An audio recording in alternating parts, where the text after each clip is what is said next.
Many managers confuse motivation and movement.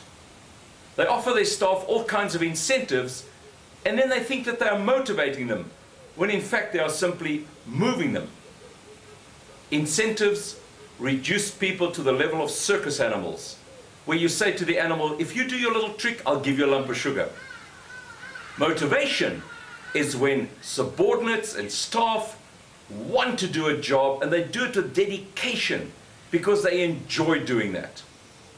Now, to achieve that motivation, there are three factors that are required.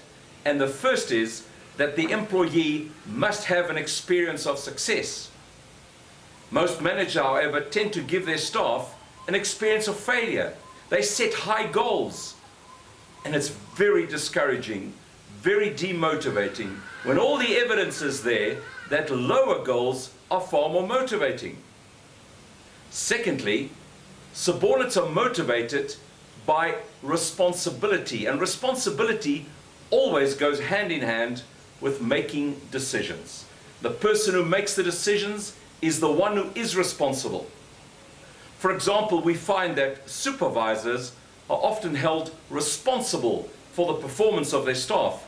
But when it comes to deciding whom to appoint when there's a vacancy, some other manager makes that decision. Well, in the process, they simply take away the responsibility from the supervisor.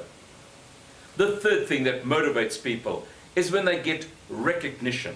Recognition on a regular basis, by way of compliments, by way of a thank you, by way of, on once a year basis at least, a special financial reward.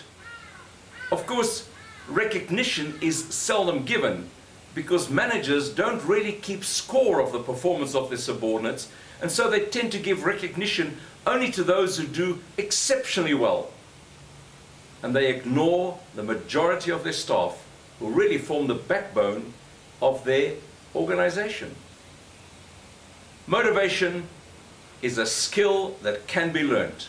It's not difficult, but it needs some serious rethinking.